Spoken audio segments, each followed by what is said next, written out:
ముగిసిపోయి ఉత్తరాయణంలోకి ప్రవేశిస్తారు. అందువల్ల గుజరాత్ లో ఉత్తరాయణ అని పిలుస్తారు.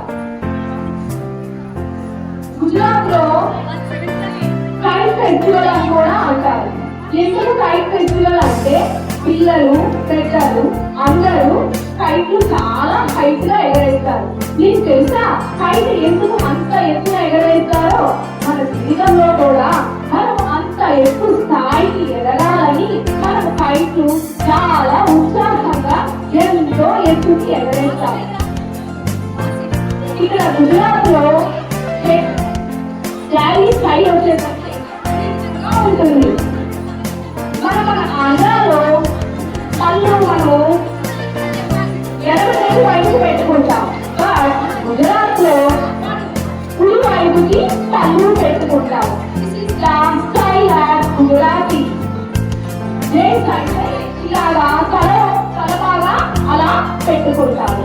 అక్కడ ఎక్కువగా మనము సంక్రాంతి పండుగకి అరిసెలు చేసుకున్నట్టే గుజరాత్ లో నువ్వులతో చేసిన లడ్డూని చేసుకుంటారు. ఎందుకు నువ్వులతో చేసిన లడ్డూ మాత్రమే చేసుకుంటారు? బికాజ్ నువ్వులు శీతాకాలంలో మన బాడీకి వెచ్చదనాన్ని ఇస్తాయి. అలాగనే న్యూ ఐడియాస్, ఏమైనా కొత్త ఐడియాస్ ని మనకి వచ్చేలాగా చేస్తాయి అన్నమాట. ఇది గుజరాత్.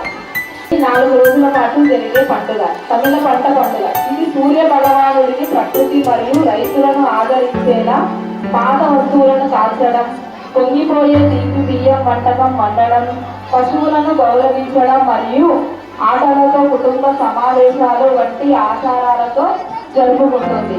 అందరికీ కొత్త ఆరంభం కావాలని కోరుకుంటూ సంక్రాంతి శుభాకాంక్షలు.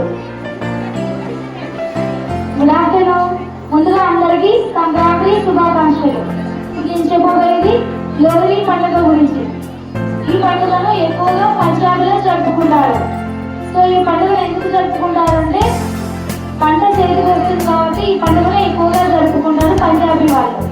సో వీళ్ళ యొక్క సూర్య భగవాన్ని ఎక్కువగా పూజిస్తారన్నమాట. సో ఈ అవకాశం ఇచ్చినందుకు.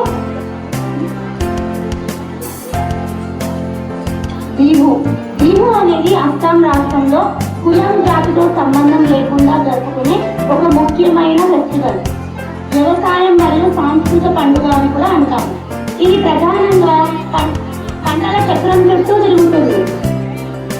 ఇది అస్సామీ నూతన సంవత్సరానికి మరియు పంటల కోతకు గుర్తుగా ఉంటుంది. బిహు అనే పదము బిహు అనే పదం నుండి ఉద్భవించింది. అంటే అధిక సంతోషం, మోర్ హ్యాపీనెస్. Thank you.